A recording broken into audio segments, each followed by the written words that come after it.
Good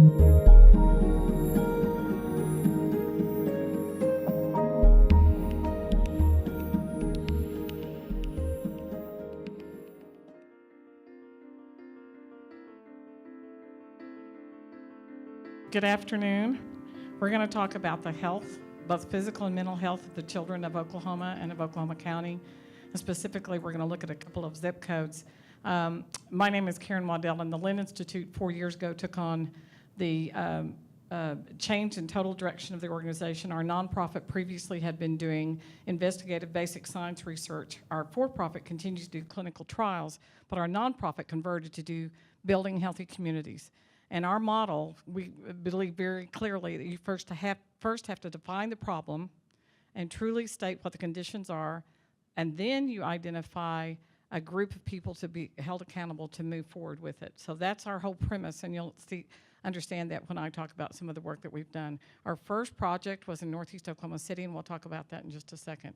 But if you want to talk in general about the health of Oklahoma kids, I would tell you, I hope all of y'all have wonderful kids that run and play and eat good food most of the time, probably a share of chicken nuggets, etc. But when you really want to look about the kids, the overall health, you're going to see that Oklahoma kids, just like all of Oklahomans, are down towards the bottom of the statistical health of our communities. We have a higher obesity rates of our children than most states do. Anywhere you want to look, we're between 38 and 50th in the percentiles and the measurements that we look at for children. When we look at children's birth weights, we have a significantly high number of kids that are low birth weight because we have a higher than normal number of teenage pregnancies. We have a significant amount of poverty, and one of the things you're going to hear, my philosophy is very strong that health is impacted by economy, by education, by environment, by community, by family, and by faith. And when you look at all those pieces, one of the two underlying variables that all kids need to get out of that and improve is going to be hope and self-esteem, and we'll come back to that in just a second. But in Oklahoma County, we roughly have about, if you look at just the county, there's about 800,000 people. That'd be about 200,000 kids, about 25% under the age of 18. And you look at the social conditions that they live in, and social conditions lead to poverty, and the poverty leads to poor physical and mental health. We have low education rates, single-parent homes, et cetera, are all going to lead to poverty, and all of that's going to lead to issues with health care. If you are an Oklahoman, a child, you have every right to be able to access sooner health care. Nico Gomez, one of our classmates from SALT, and his folks at the Healthcare Trust Authority set up a beautiful program for sooner care. You can access sooner care. You can go to various programs at OU Med and access programs. But if you will do that, one of the issues that we're going to talk about is access to health care, because over and over again we see that children and families are not able to access health care. And sometimes it's because they can't get an appointment, but often it's because they physically just don't have the transportation. In 1977, I was a vice president at Presbyterian Hospital. My son was about 2.5 years old. There was a little 2.5-year-old little black boy that was admitted to Presbyterian. He lived 11 blocks from the hospital. He was dying of malnutrition. I went up and looked at this little guy. He was the same age as my son, and my son was thriving, and you could not look at this little guy without crying. And the nurse is talking to me, and I said, what's the story? Where's his mother? Does he have parents? Oh, yes, he has a mother. She said, where do you see her? She weighs 450 pounds, and she has 5 other kids at home. Well, I sort of went where you all did. Wes's eyes just widened. But my initial thought was, how terrible. That woman did not take care of her children. And then I met her. And I can tell you that she loved her son every much as I loved my son. But she had 5 other kids at home, all by different fathers. She was uneducated. She was morbidly obese, 450 pounds. She didn't have transportation. She didn't have an education. She didn't have money. She didn't have family. She didn't have a community to support her. And she was scared to death of help, because help would mean that somebody would take her children away. So there's a lot of reasons why people don't have access to health care. So if you're moderate income, if you're well income, you can either have health insurance in this state, you can have sooner care. If you're in that at-risk population, and we have 11 zip codes in Oklahoma, the state of Oklahoma, that are considered high adverse childhood events. Everybody knows what those are? No? Yes? Adverse childhood events is a scale of 10 points that and I want you to go online and look it up, and I'll include this in my notes that y'all will get later. But adverse childhood events, there's a measurement of 10 things that a child endures that can be so traumatic that it totally impacts their life. It can be things like the death of a parent, the incarceration of a parent, of divorce, abandonment, living below the poverty line, et cetera. Frequent moving, there can be a lot of those things. But not everybody that has those 10 things fails. But by the way that adverse childhood events were identified and determined was by a physician in the 1990s in California, a doctor with Kaiser Permanente. He was doing a study on morbidly obese women. And these women were well in their 40s and 50s years of age and well 200 pounds over what would be the expected weight. And so as he's interviewing them, finding, why are you so large? Why do you, no matter what we do, we put you on a diet? He was interviewing, they did lots of psychological profiles. Back in the 80s and 90s in healthcare, you couldn't get bypass surgery without a full year of mental health services. Now that's bypassed. But he's studying that, and he kept hearing a pattern of, I was abused, I was raped as a little girl, everybody called me fat, I always was bigger than everybody else, I wasn't as pretty as my sister, my mother liked my brother better. He heard all these stories, and he started putting it together, and from that there's been years of studies. Hello. Hi, Siri. Anyway, and so he started putting that all together. Now, none of us, there are some PhDs in the room and MDs in the room, I'm sure, and you probably have definitions and science to back that, but everybody in this room knows someone who is obese, morbidly obese, who's a wonderful person that you love dearly, and probably has been known to be emotional or have hurts in their life that never got dealt with. So when you look at all of the issues of obesity and all the issues, that's why I say all of this stuff, all of this health relates together. So just simply, when we our study was on zip code 73105, 111, and 117. That's 3 zip codes in Northeast Oklahoma City, 22,500 people. We just recently completed one for crossings, which included zip codes 73114, 120, 132, and 162. 73114 has is one of the zip codes that is considered one of the worst ACE groups in our state. More than 50% of the kids in that zip code live below the poverty line. The federal poverty line, as you know, is about $26,000. In all 4 zip codes, 73114, 120, and 132, and 162, the percent of homes with single mothers as head of households with children is of concern. In 73114, 57% of the children are in single households by moms. 73120, which, by the way, is the schizophrenic zip code. That is Nichols Hills, half Nichols Hills and half the village, the poverty area of the village. And in that area, 63% of the children are in single mom homes. 73120, 56%. 73162, 52%. And while all 4 zip codes have higher crime issues, 73114 has the second highest incidence of child abuse, 1,625 cases, which is 8 times higher than the state average. So all of this relates to health. There's a lack of access to health care. Infant mortality among the at-risk populations is higher, 3 times higher than the rest of Oklahoma County. The way infant mortality is calculated is based on either the child dies in utero or does not reach their first birthday. That's the way we count. So we have, among the at-risk populations, which is what I'm dealing with primarily today, we have 3 times the higher rate of infant mortality. Obesity and smoking rates are higher than Oklahoma, and Oklahoma is higher than the nation. Food deserts exist in zip codes.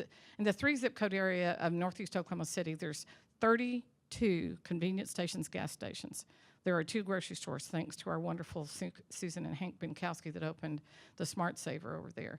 But when you get down to, we talk about health, we talk about access to food, convenient, easy, affordable access to food, and access to healthy living styles, which includes exercise and recreation, et cetera. There's a low marriage rate, a low school graduation rate, and a high single head of household rate. Blighted areas are tremendously important to a child's health and to all of our health. Blight influences depression, and you think of blight almost always is going to be in an area where there's poverty. I went to the Oklahoma City Council meeting this morning. There were 20 properties on the blighted list that the city took over. It said abandoned. 3/4 of those were in this Northeast Oklahoma City area that I'm talking about right now. Crime is disproportionately high, with gun-related violence 5 times higher than the rest of Oklahoma County, and mental health visits are 8 times higher than Oklahoma County. Suicide rate is more than double than Oklahoma and the rest of the nation. So when we look at what we can do, the next thing we were asked about to look at is the future and what are the biggest challenges. And I think the most important thing we have to do is get really honest with ourselves, and that's the virtue that I would talk about. We have to acknowledge the fact there are some kids that have great conditions, and there's a whole bunch of kids that don't. And there's a whole bunch of kids in between. And when you look at the parents, you can't treat the child, by the way, health-wise, without treating the parent. In Fresno, we had a problem. We couldn't get kids immunized because we had so many people that couldn't speak English. And the only way we could work with the parents was to wear T-shirts that the children, we gave the kids, every kid in public school, the T-shirt with the immunization sign so that they would understand and they could help us communicate to the parents. But if the parents didn't accept it, we couldn't get it done. You can't treat the child without treating the family. The family is going to influence nutrition, exercise, et cetera. So you first have to define conditions, set goals, set groups to achieve goals, hold each other accountable within groups. We set a 10-year goal. We've set what we want it to look like in 2026 for Northeast Oklahoma City. And so when you're doing this, it's really important that we set goals. Health seems so huge, and all of these things relate, so it's scary, and you think you have to improve the whole world, but you eat the elephant one bite at a time, and that's what we need to do. The causes of household poverty are complex. If you want to look at the primaries of Oklahoma, you look at Northeast Oklahoma City, then you look at North Tulsa, then you look at South Oklahoma City, then you look at the entire quadrant of southeastern Oklahoma as being areas of significant concern where the children are not healthy. Literally, there are some children where you would have almost what you and I would consider third world conditions. And lastly, we were asked to talk about where do we think a group like SALT and its partnerships can add the most value. I think the fact what we're doing with How Are the Children is wonderful, but we really do have to have a true definition of what the conditions really are. If we're going to do it by the sectors, if we're going to do it by schools, we really have to have a true definition of what the conditions really are. And the way you have to do this is there's lots of different sources for data, but I would encourage us to make sure that we, if we have to spend some money and some time, that we don't start without really a baseline for where we are. And then you define the problem, you present the plan of action, and you make sure you have a collaborative people that will hold each other accountable. I've never seen a situation where this is going to be sustainable if it's not taken on by a group such as this. At Presbyterian Hospital, I was a vice president in '77. I knew then this was an issue, and 50 years later, it's not better. In fact, in most of the conditions over in Northeast Oklahoma City for the health of the people is worse than it was 50 years ago. So we have to do something that's sustainable, and the way we do that is by holding each other accountable. Talk about who is already doing good work. Well, there are collaboratives. In fact, since we started the Northeast Oklahoma City one, there's 5 other collaboratives of people that are doing different work in Northeast Oklahoma City, which is wonderful. The only thing I would encourage us to do is make sure that we collaborate the collaboratives, that we coordinate the collaboratives. It will be a nightmare because what happens, particularly when you go to at-risk populations and you walk into the community, now the collaborative that we have over there is co-chaired by Greg Jones, who's here today, and former Lieutenant Governor Jerry Askins. And we have 30 people really dedicated to doing that. But they've agreed that we've set 10-year goals. Do I think all those people are going to be on the committee for 10 years? No, but we've committed that and we're going to hold each other accountable. We're going to announce what we're planning to do, and we're going to announce whether or not we made it. As my mother used to say in front of God and everybody, if you stand up at Wednesday night prayer service and say, I'm going to fill that pew next week, you better fill that pew or you're in trouble. So if you're going to do this, we laugh, but a lot of nonprofits won't do that, and a lot of people don't do that. And if we really want to hold ourselves accountable, we need to say what we're going to do. The danger is not doing it. So that's why if we're going to do it, we absolutely say it. We have to, the most critically important is that we assemble a user-friendly way to access one of the issues with health in Northeast Oklahoma City, besides food and exercise, is availability. If you're one of those 26-year-old moms with 3 children and you work a minimum wage job and you get off work and you're driving your clunker car home after you pick up your child in state-supported daycare that you don't particularly like, you've got $11 in your pocket and nothing's ready for dinner and one of the kids is crying and it's 5:30 at night and you're stuck on May Avenue. Do you pull into the grocery store and take 3 kids out of car seats, put them in a cart, take them into the grocery store, buy lettuce, chicken, and take it home and chop and bake it? No, you go through McDonald's, or you go through, and anybody in this room hasn't done that? We all have. And you go through Little Caesars. The issue with this is that we have not found a way to make that accessible for that woman or for that man that's dealing with that, but we haven't found a way for groups to be participative. And as we go forward, we have to make the ability for churches to be able to be helpful, and for groups and for individuals to be able to raise their hand and say, I want to help, and it's easy and accessible. And I know I'm going to be doing something that's contributing that's not necessarily duplicative or repetitious. So we have and then you want to treat it like it's a professional. You want to treat it with as much professionalism as you do your own job. The problems with collaboratives is that they collapse when people don't keep their word, when people don't show up, when people don't write the minutes they said they were going to do, when people don't say what they were going to do. So nothing less, when we think these are our kids, this is our next generation, nothing less than our best. And what God would want us to do is what we need to do for this group. So who's already doing good work? Well, the collaboratives are forming. There are SALT circles. The SALT Healthcare Circle came up with the idea of an Uber transportation program about the same time that the Northeast Lynn Collaborative came up with the idea of transportation. Transportation is needed for health care. It's needed for access to groceries. It's needed for, we have a beautiful city-county health department that teaches wonderful classes on how to cook, but it's at 63rd and I-35, and the population lives 10 miles from that, or 6 to 10 miles from that, and can't get there. So transportation and coming up with some of these really basic things. When you say access to health care, people think, oh, I can't get a doctor's appointment. It's really not that. Although there is only one physician in private practice in all of Northeast Oklahoma City, by the way. It's really not that. It's really the whole concept. We have a greater incidence of morbidity of black males from prostate cancer, where it's almost wiped out. White males are not dying from prostate cancer like they used to. Black males are. Reasons why, probably because of lack of prevention, lack of access to general primary care, and probably the transportation issue gets into it a little bit. There's also a very macho feeling among people that live below the poverty line. I happen to be lucky enough to have grown up below the poverty line and had parents that said, oh, we never get sick, which was code for my mother would have been on her deathbed before she had gone to a doctor because it was going to cost $8 for a visit. I know I'm older than dirt, care. It's okay. So we have the Northeast Renaissance Committee. We can't do all the heavy lifting. This morning, the City Council approved new TIF funding for Northeast Oklahoma City. So when you're looking around, you've got to look at all the different groups. Economics are going to have to play a part. The churches are excellent answers to everything we're doing. When we look at healthcare, we look at a whole system of free care. Oklahoma County has the greatest number of per capita free clinics in the country. We have 32 free clinics in greater Oklahoma County. Stan Humpfeld and Bob McCaffrey have been instrumental in that. Our own Pam Millington from Crossings, Jeremiah, who's here today, Open Arms, Eric Baird, Beth Brown are all involved in that. That's a beautiful way to access health care for our folks. For those that can pay some kind of a sliding scale, we have Variety Care, that's an FQHC. We have Mary Mahoney, that's a good program as well. But what we need to do, what they can't stand for us to do is to come in and tell one more group, you need to, by the way, you have high blood pressure and diabetes, and then say, have a nice life, or here's an appointment, call them, and the person never gets follow-up care. It has to be sustainable. We have to make a commitment. It has to be professional.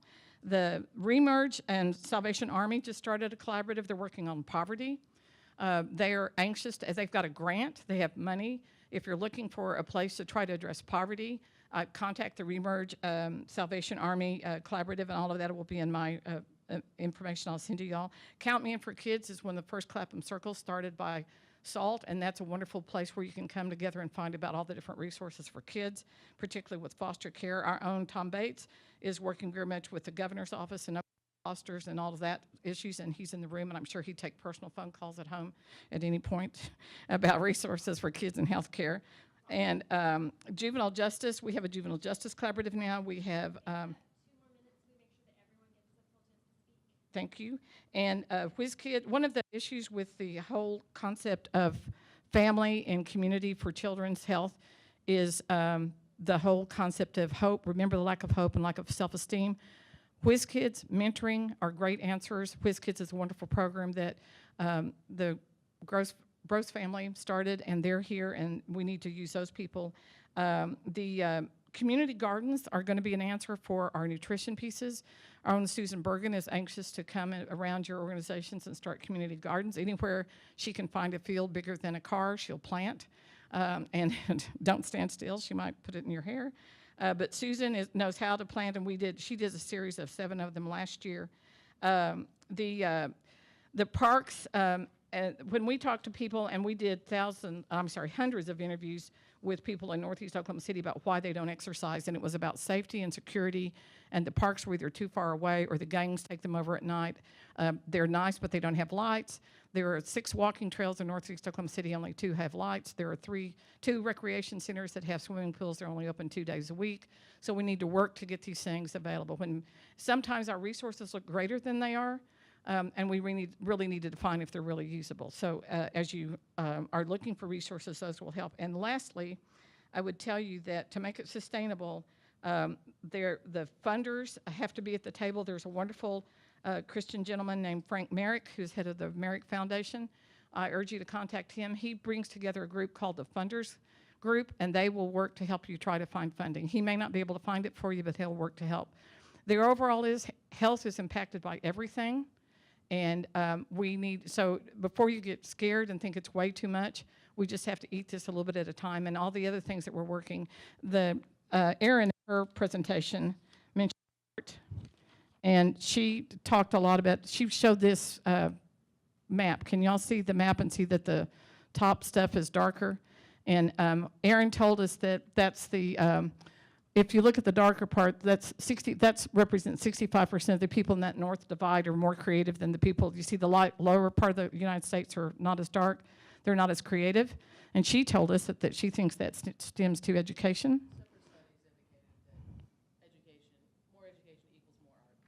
And education equals better health.